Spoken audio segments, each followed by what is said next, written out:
inside the all-new house of publicdiscourseradio.com. The house is an area and social media where individuals can come together to discuss societal issues, and from that discussion influence political action. Welcome to the house, where our house is your house.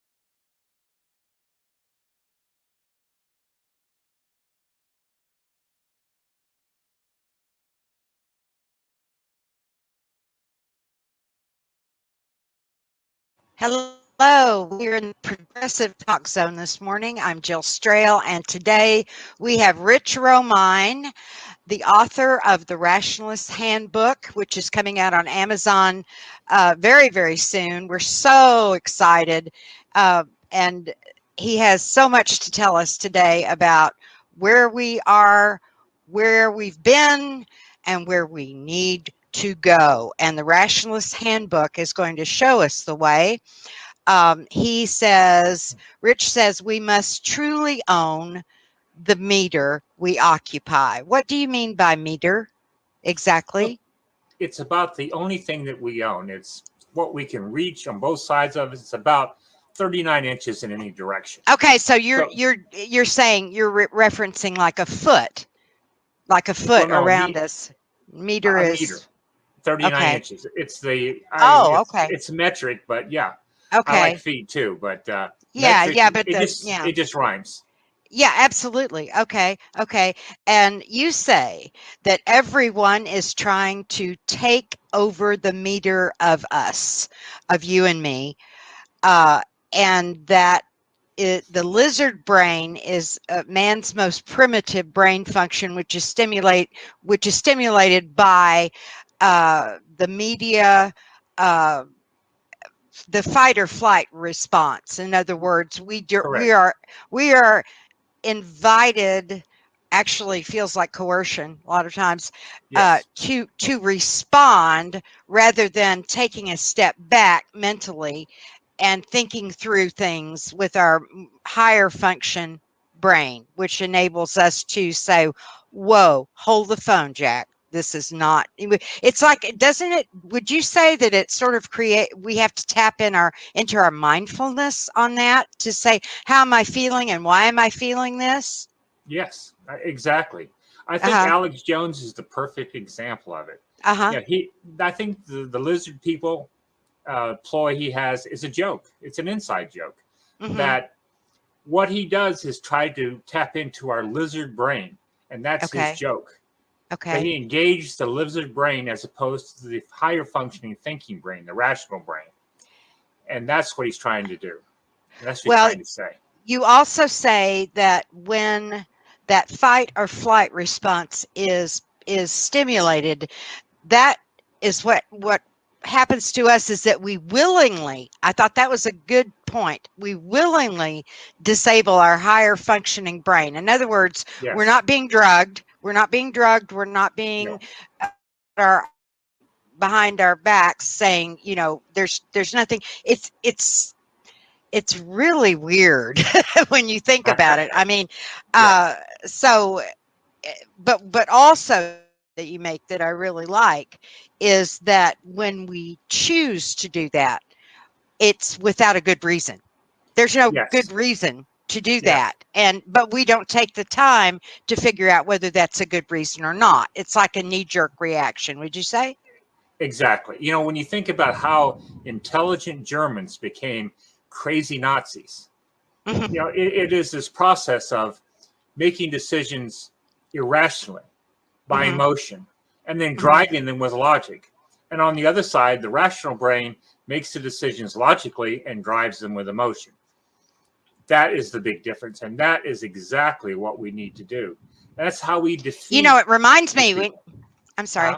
No, please go ahead. I was going to say, when you said that, I got this vision of, do you remember the old Looney Tunes cartoons where you had the angel on one shoulder and the devil on the other, and it's Yes. sort of yelling into your brain, Yeah. Well, then that primitive brain would be more like, if you want to look at it that way, the devil on your shoulder, but the angel is the one that says, wait a minute, sort of like that. That's a very good point, Jill. That's an excellent point. Well, it's just a good visual. That's the way I tap into my cartoon side, on some of this stuff.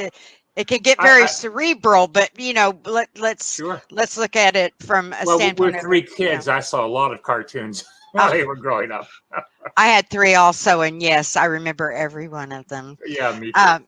Okay, now when the lizard brain, I'm thinking of it as being our default brain. In other words, we fall back on that if we're not using the higher function. It almost seems reflexive, right? Yeah, that's a very good point. Yeah, that's the brain you want working if you have something coming at you, a threat. Right. That's the brain you want working. The one that says run or fight, one or the other.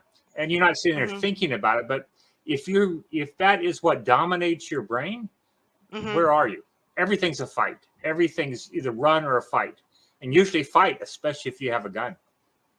Oh my God. Well, yeah, but that's the self-preservation brain, as you're saying, self-preservation being that we instinctively, like, okay, if we see a car coming at us and we're in traffic, which is, this has happened to me, to all of us, and we immediately slam on the brakes. We don't think it through. Oh, should I put the brake on or should I wait and think about it? No, you slam on the brakes, but it is a decision whether or not, as you've seen in the news and read the reports of people stopping their cars, getting out of the car and confronting.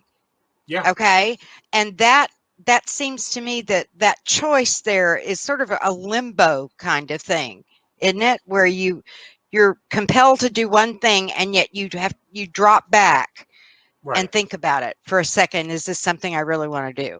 If the lizard brain or the self-preservation brain dominates your personality, and that's what all the Jim Jordans and Ted Cruzes and Donald Trumps are all trying to do, then that's what happens. Everything goes into that. Everything's emotion. Decisions are made emotionally, not logically. And then suddenly we have the base, the Trumpsters, whatever you want to call it. I mean, these are not dumb people. They're not. Well, let's not go too far here. some of them are a little. Some of them are dim bulbs. Okay, let's face it. But there are others. I won't argue that. Yeah.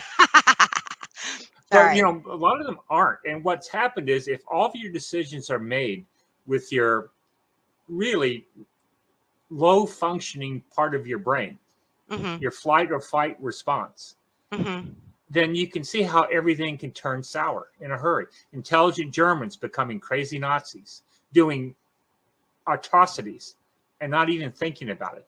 That's how it happens. The lizard brain dominates. And our idea with foundationism is not so. To think about it, to use the rational part of your brain, the higher functioning part of your brain. Okay, well, when you bring up the Nazis, it's an excellent point, because I wanted to stop down here and tell one little thing, but also make the point that, would you not agree, though, that the media has done a tag team pile on as far as knowing, like almost out of a think tank, knowing what stimulates just regular people to turn from, say, German to Nazi? Wouldn't you say that plays in? Absolutely. Absolutely. And it's not just Fox News or the ones you would think. CNN does it too. The way they slant how things are said. That's where you can really see how things are done. Like it's how things are presented. And CNN does it. ABC I'll tell you how I know ABC, CNN does it.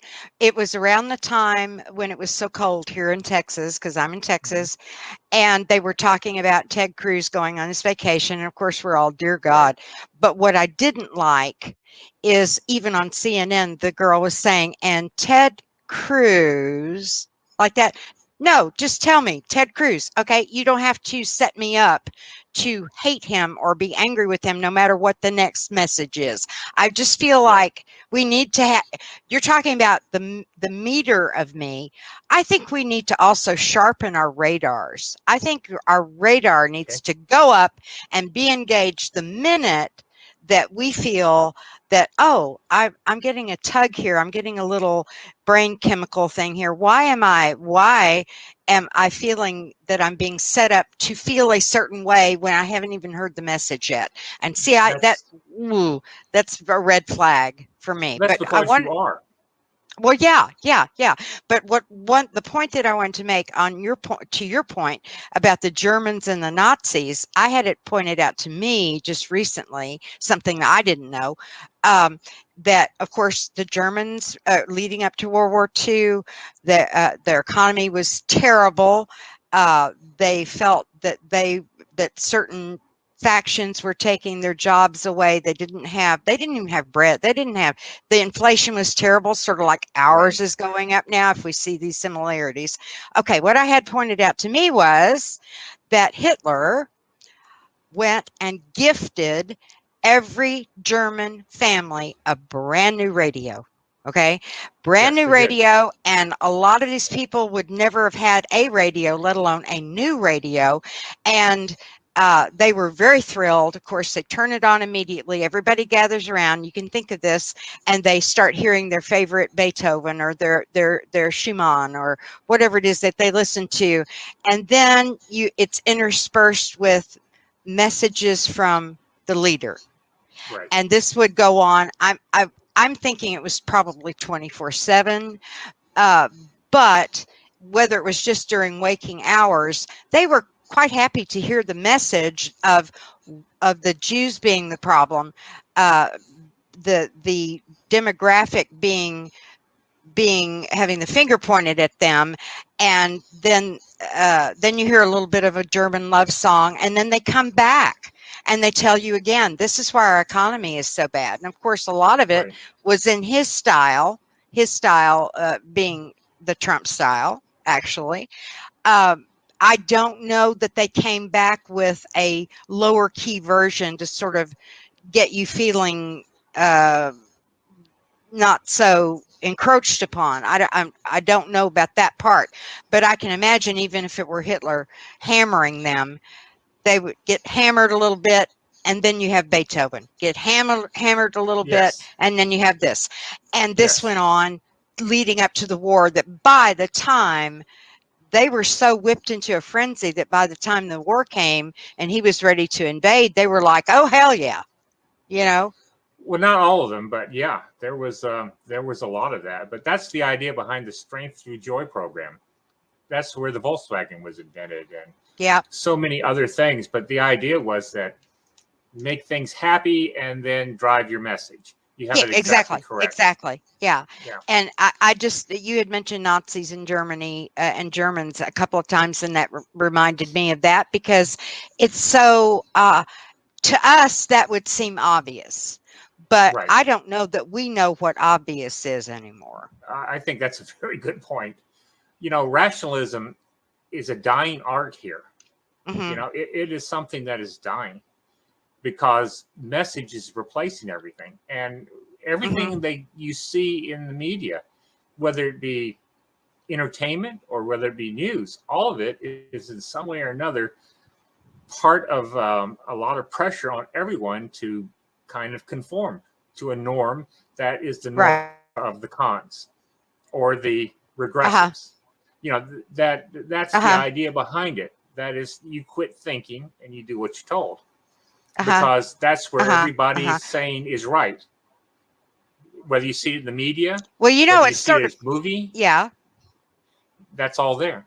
It's either right now either a movie that shows the end of the world, everything's bad, or it's Hallmarkville. You know, everything is perfect. Everything is white and perfect. And it's those two things. And because that's how they want us to feel tense and angry, and they want the people in Hallmarkville to be happy and white and secure. That's just, you know, happening. It's like they must. I'll tell you where I think it starts. So I remember growing up, you and I both remember being in elementary school in the 50s and early Right. 60s. And they didn't start telling us that we were all each unique until we got a little bit older. And then we're like, yeah, right. But I mean, I noticed my kids were being told how special they were. Everybody Right. gets a medal. Everyone's a participant. But where I'm going with this is that the education of the kids in our country is in the toilet. And here's why. They've dropped debate classes. And it's also not just the Christian right who are against critical and analytical thinking, but they are the ones holding the banner. And it seems like everyone's behind them. Just do the prevailing message I hear is, to your point, is that you must conform, yet we realize you're unique, which is like having one foot on the brake and the other on the gas. What are you supposed to do with that?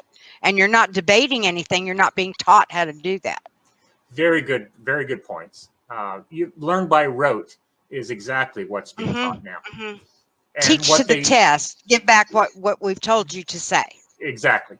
And that's exactly what they've done for the past 40 years. It's been very, very, how should I put it, organized, very well funded. It is constantly pushing against everybody. The Texas textbook repository, they control, 75% of all the books bought? Yes, and that textbooks? I have written about that too, because it's Gabler's, I think is their last name. They were being described as two older people sitting at their kitchen table going through each Texas textbook for public schools, deciding what to take out. Because and you get the impression that it was just what happened to offend them. So the community and the community standards starting at somebody's kitchen table. Are you kidding me? Oh my God! That they were going to take. Go ahead. Somehow I don't think this book's going to make it in the Texas book library. No, yours will be on the banned list. Well, yeah. I don't know why Texas seems to set the tone or is the benchmark for textbooks around the country. I don't know why that is, but I do know that about 10 years ago, they were going to take Thomas Jefferson completely out of all the history books in Texas. Yeah. Okay. And as goes Texas, goes the country. And so I was working the salad line in Luby's cafeteria at that time. And we had a covey of public school teachers come through my line, and they're talking about their conference they're having, and they're and I said, "Oh, you guys are teachers?" "Yes, we are. We teach at so-and-so, elementary." And I said, "I got a question for you." And of course they were, they looked at me like, "Why don't you just serve my salad and shut up?" But I felt like saying, "But I'm special, and you guys told me I was." I asked them what their opinion was of taking Thomas Jefferson out of all the textbooks, and I said, "Don't you think that would be sort of egregious to do that, because he was the founder?" And so they all looked at each other like, what's the party line? What are we supposed to say? "Well, we really don't know if that's going to happen." And I said, "Oh yeah, it's being talked about." And I said, "My question is it because of the low-hanging fruit of his being having slaves, which they all did at that time, or does it have something to do with, I don't know, separation of church and state?" And by then they are moving quickly down to the meats and the vegetables. They do not want to stand in front of me anymore. And so I yelled to them. Now you know why I'm not there anymore.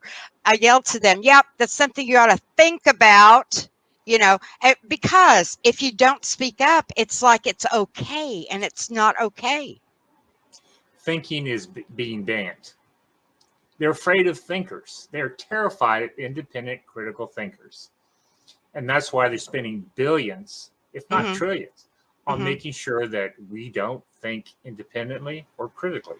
And they want all the kids to think in rote. This is what I've been taught. This is who this is who you are, because that's who we say you are. And that's why the Rationalist Handbook, I think, is important. By the way, I'd like to start by thanking the contributors to the book. Johnny Hill, of course, and then Carol Ann Leeson and Ken Whitfield. They all contributed 3 or 4 chapters. The chapters are like 2 pages, so they're not long. But they all had incredibly original and great ideas that they added to the book. It's why I'm so a supporter of peer network architecture, where we start with one thing and everybody makes it better. Right. I think that is a way to change our country, actually. But it's not my idea. I got it some guy out in Seattle, but it is a way to move forward. And this book is an exercise in peer network architecture. Well, I just think that it's so important now. I can't imagine anymore it's ever been as important. And I think a lot of it goes back to Watergate and Kent State. And when things started happening then, when you and I were young, my first thought was, oh my God, if this has been going on all along, it's now becoming transparent. Why is it becoming transparent? Why is it okay now to for us to know these, air the dirty laundry? Yeah, they tried to keep covering up, but there was still an element of there's just so much. What's the point? Just go ahead and put it out there. Yes, we cheat, we lie, cheat, and steal. We lie every chance we get. We want your vote, but we're going to take your money. And if we don't get your vote, we're going to make out like we got your vote so that we can adjust accordingly. And that was the message that I got. But all right, you also say that. I'm sorry. Go ahead.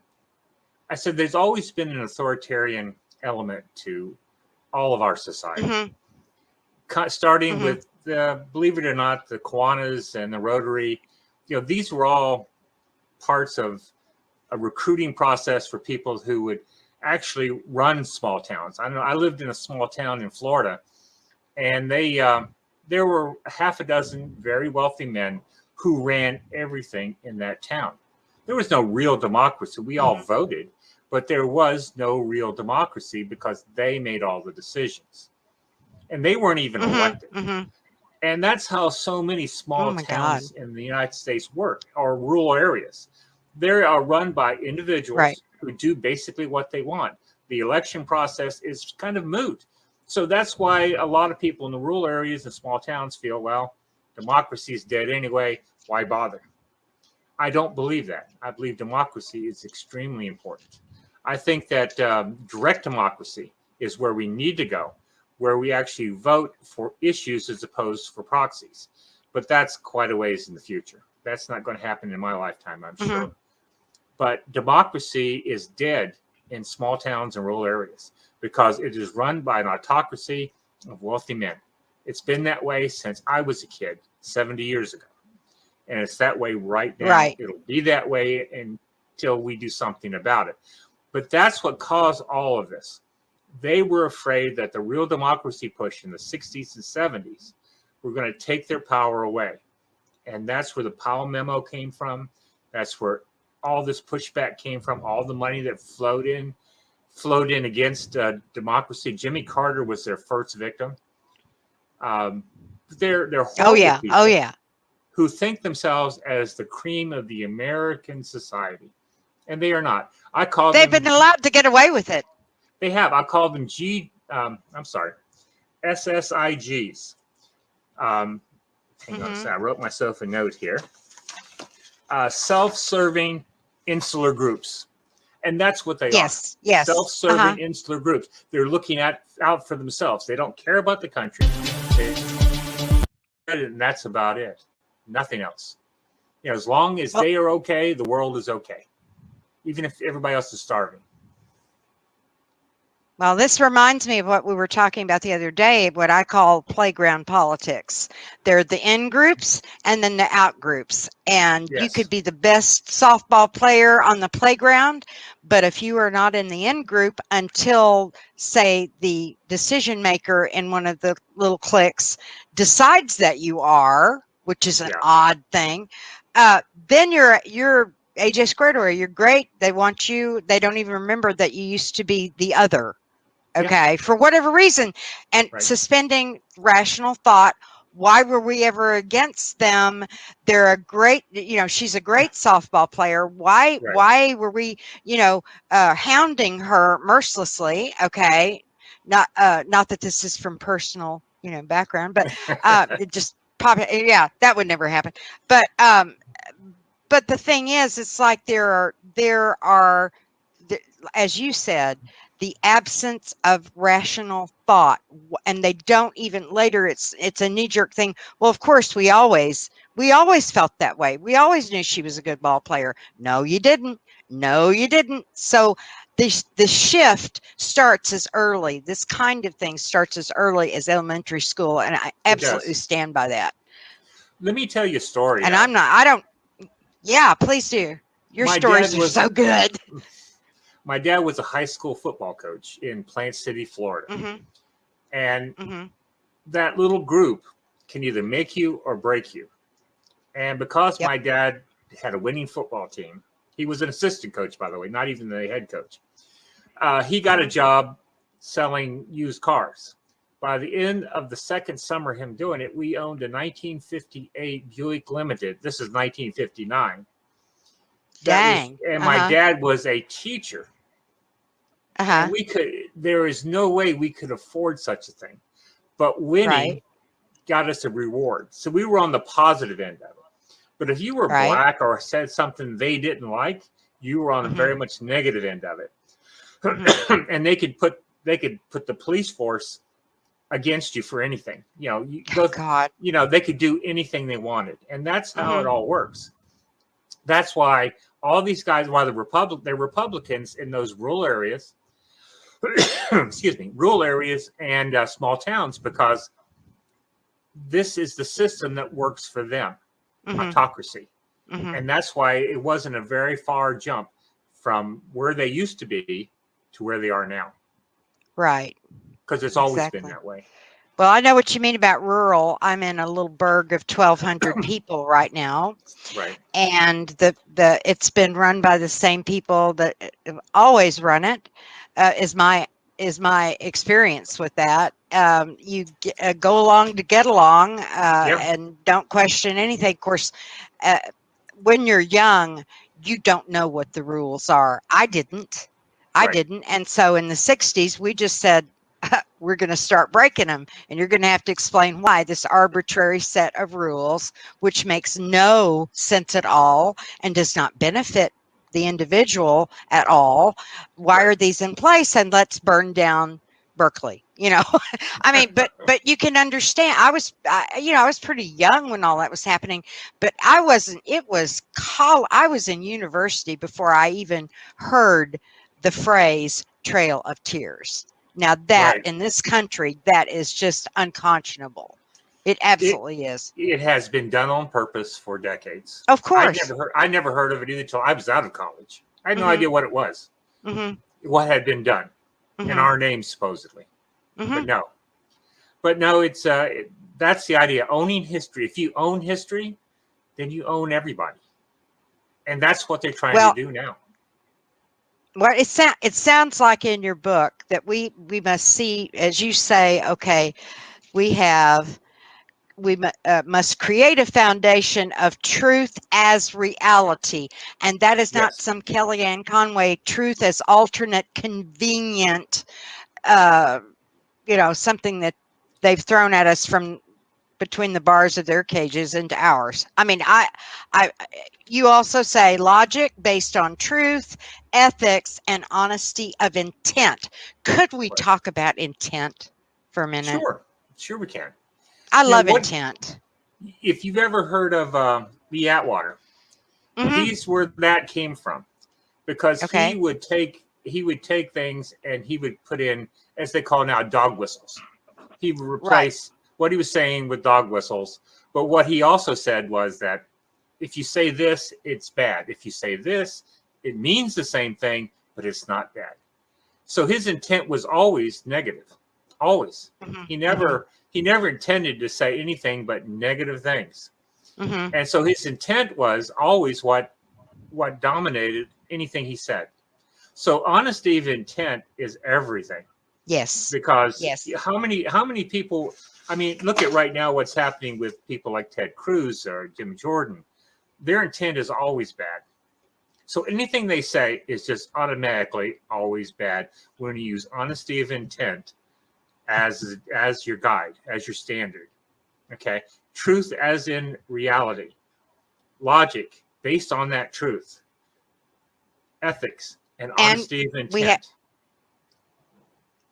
Please, we have to look at their voting records, I think, because they talk out of both sides of their mouths and any other aperture. But Bernie is the only one that you look at how he's voted, what he supported, and he and Jimmy Carter that you mentioned earlier. They are two people that automatically I think of as having true intent. Their intent, it matches their actions. Yes, and exactly.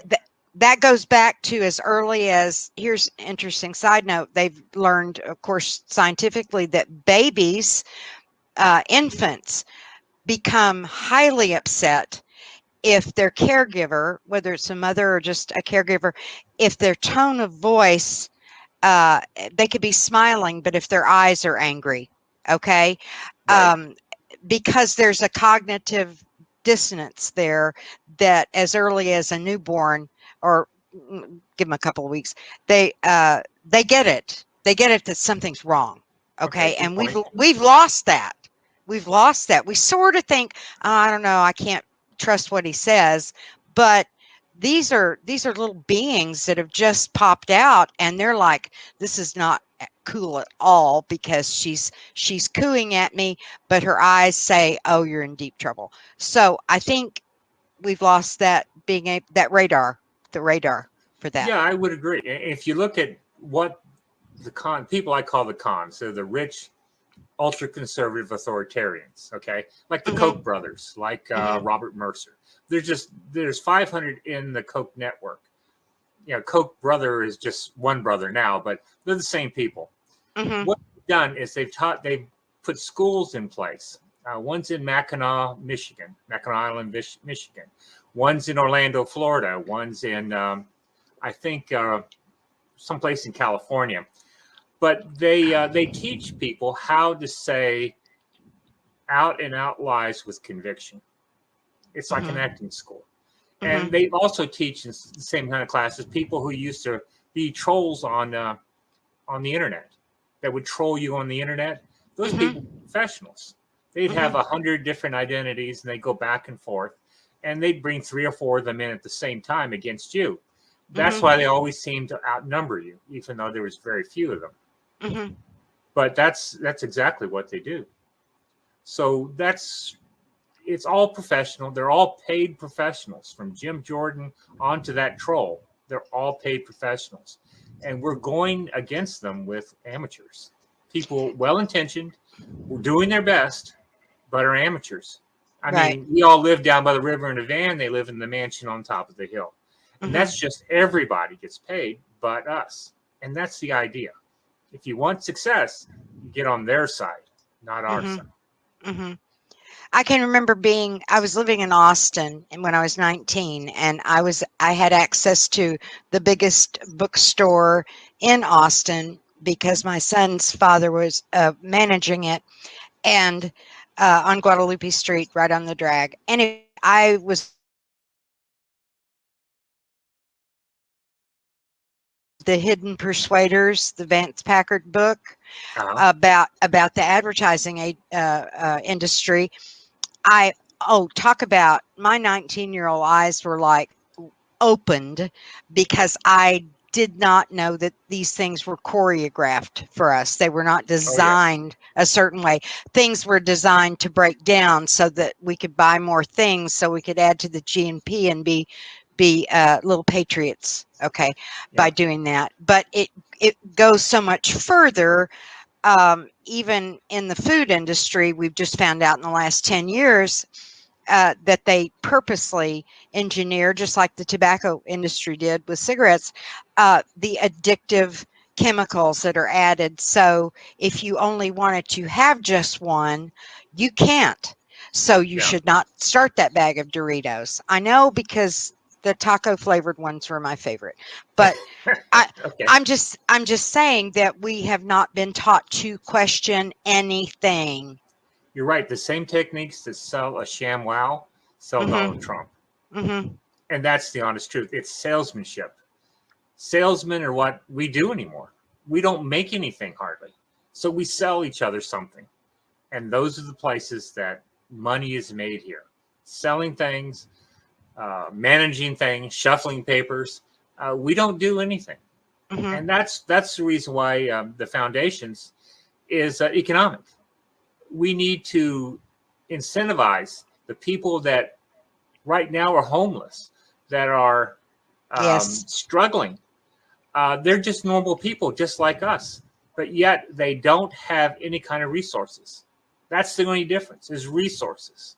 As I always say, if you have capital, it can make a genius out of an idiot. If you don't have it, it makes an idiot out of a genius. And that is exactly what's happening here. People with capital are just running us over like a big truck.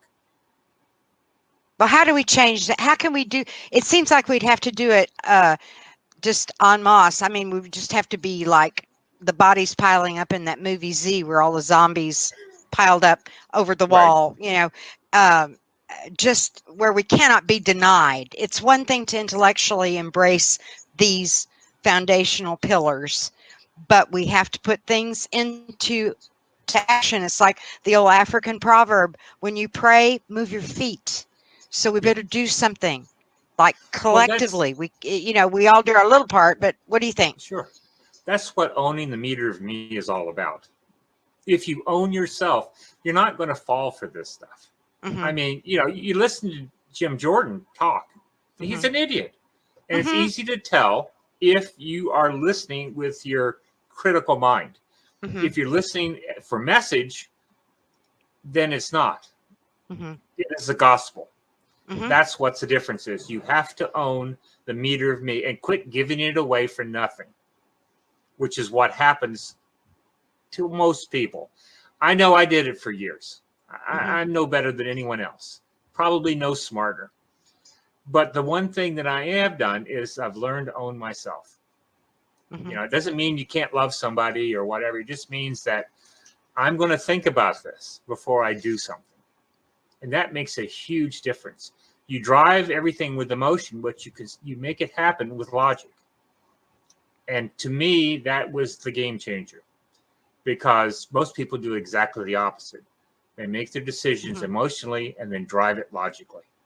So that little thing, if the majority of Americans would do that, things would change right away. We can't do a lot of things because we don't have the money to buy people. But what we can do is say, okay, if you own yourself, you own what's the most important thing in your life. It's not the things you own. It's not the cars, the house, what people think of you. It's that meter of me. And if you own that, you are indeed special, because very few people do. I know when I was working, my job owned me. I know when I had to make that mortgage payment, that owned me. When I had to make a car payment, that owned me. When my kids needed tuition money, that owned me. If you are owned by the things that you have, then you are not owned by yourself. There's a huge, huge difference in how you see and think about things. And that's what the foundations and also the Rationalist Handbook is all about. It's not the most easy thing to do. It is just about making your decisions in such a way that you win. as opposed to whoever's trying to get you to do something wins. And just by doing that simple thing, things will change. And that's what the book's because about. of the pandemic. Because of the pandemic and so much of schooling, a lot of people have just, rather than go to Zoom, they've just taken their kids out completely. The ones who can homeschool, Right. and they're not all, it used to be thought of as being all the evangelicals' children, but it's not so much anymore.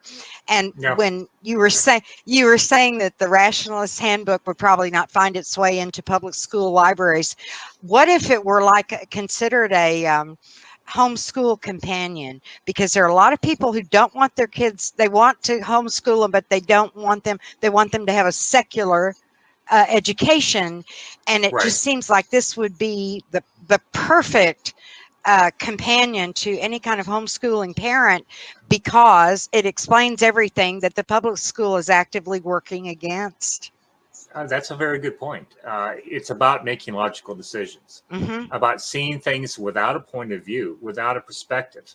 What is real? What is there? What's truth, as opposed to what is it gets me that new car? What is it gets me that new bigger house? That's the perspective so many people have now, that the things they own them or denote who they are. And the truth is that in the end, it doesn't matter. If you don't own yourself, you're just nothing. You're just something ready to be blown in one direction or another by the next breeze. Owning yourself gives you a foundation to say, okay, this isn't right. This is wrong, and I'm not doing it. I don't care what anyone says. This is not right. And I know there are a lot of people in Germany died by saying that, and I would hope not. It doesn't happen here, but it could, because the same forces are at work here. The very same force, and that money is driving everything. Yeah, they are. Just a handful of people own more than we have any idea they do. I would say through holding companies and interlocking directorates, all sorts of ways of hiding who owns what. That there's probably not more than 100 people that own the vast majority of the wealth in this country. That's what I think. And I think that's what's hiding. But that's the idea of the Rationalist Handbook. You look at things not the way someone else tells you, but how you see it. And that's the idea behind the foundations too. That by owning yourself, then you have a foundation to build upon. If something isn't real, isn't truthful, how can you build anything on it? And yet we're trying to build an entire country on a lie. That is going to fail. And this economy is a total lie. And that is going to fail. And what we need to do is be there to pick up the pieces. Because if it falls into a heap, that's what the cons want. That's what the aggressives want. If we can save it, if we can rebuild it. I don't know if this is, I'm sorry. Please, go ahead. I was going to say, I don't know if this is like urban myth or what, but it seems like a few years ago, to your point, where we don't know, or a lot of people just do not know what the truth is anymore. On the internet, there were people who were told that it was against community standards, and all they had done was taken out parts of the Constitution and also the Bill of Rights, and had posted that out of context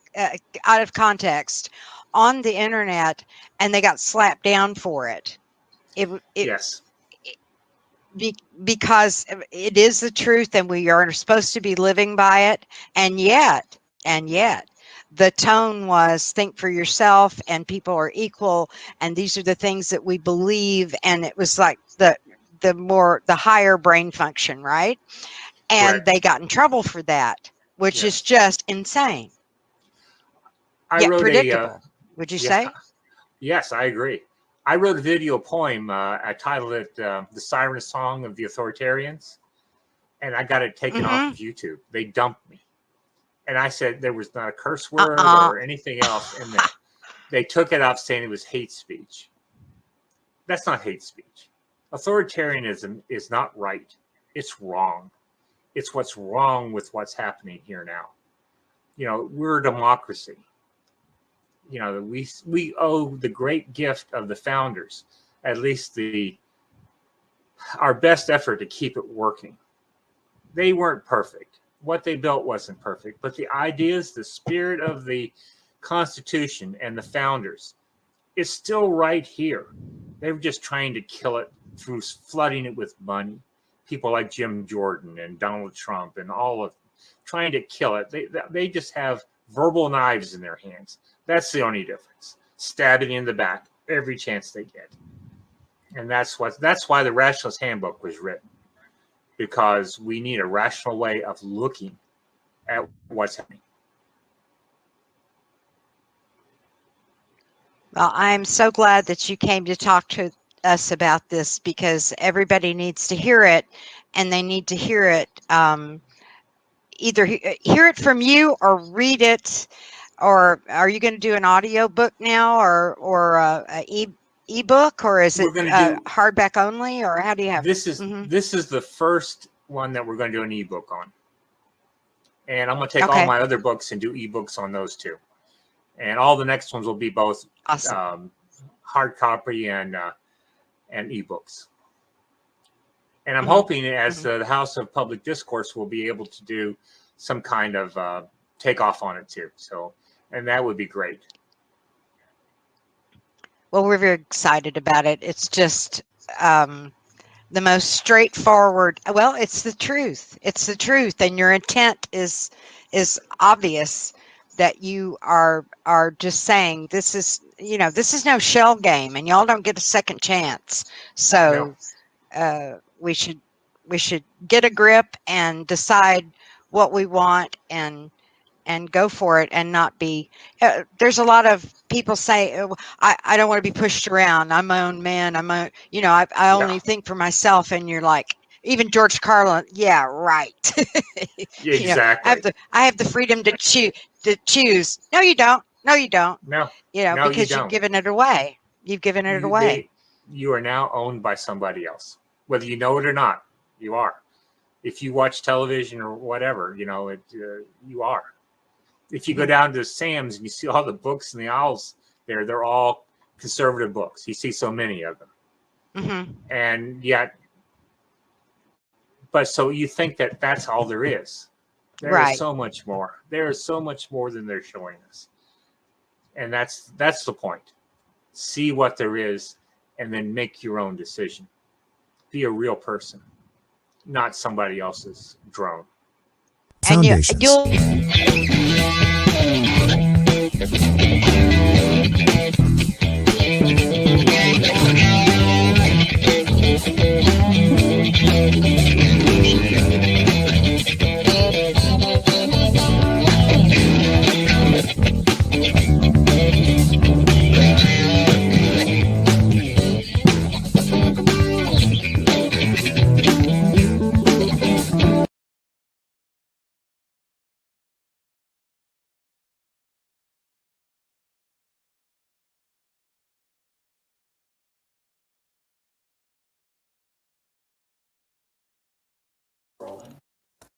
When I think of Bernie Sanders, I think of Tom Joad in The Grapes of Wrath, when he tells his mother where he will be, how she can find him, what he cares about, what is important to him. Tom says a man doesn't really have a soul of his own, only a piece of a bigger one. When Bernie says, "Not me, us," he echoes that belief. For more than 50 years, Bernie's message has stayed the same. His legislation has been around wherever you look. Wherever there's a fight so people can have health care, Bernie is there. Wherever there's the injustice of racism, Bernie is there. He's there in the way guys yell when they see their jobs go away, when the factory is shut down. He's there in the way kids laugh when they finally have a room of their own. We have all come to look for America and for a leader. Bernie Sanders is that leader. And as Ma Joad said, we are the people.